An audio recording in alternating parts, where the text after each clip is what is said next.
think one of the really exciting things about Leros Yes. is they hopefully have hubs, central hubs, where under the same building you could have AA, NA, Al-Anon, Smart Recovery, Recovery Dharma, Women for Sobriety, you know, as well as coaching, five-a-side football, knitting, pathways to college, you know, just that multitude. And where you've got, it's like a hub and spoke model where you effectively think, we do some stuff in here, but only to the extent that we bring outside organisations in that are nothing to do with recovery.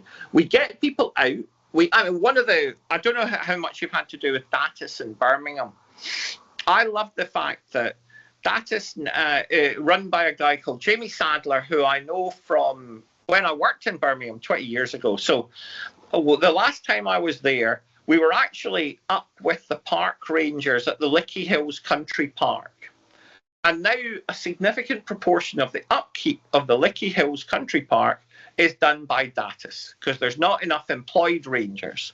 And they now have bits of contracts for the upkeep of from Birmingham City Council to do that stuff. And I love the fact that that means pathways to volunteering, pathways to employment, outdoor activity, a minibus that gets people from various bits of very post-industrial Birmingham out to an absolutely beautiful place half an hour away.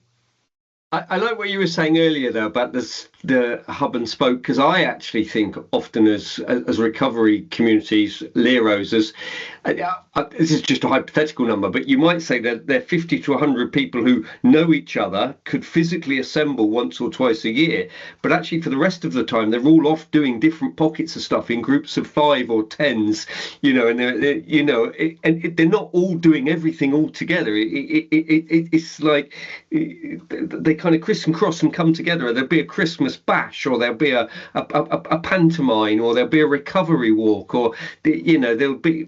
But beyond that, there's all these different.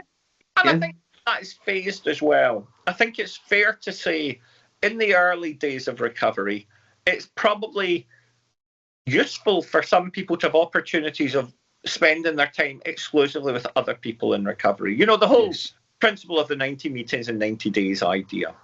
And I'm not saying it's to do a 12-step, but just that idea of stay in your recovery bubble until you're safe enough or ready enough. But then if somebody 3, 4, 5 years down the line still has no networks outside of the recovery world, something has gone badly wrong.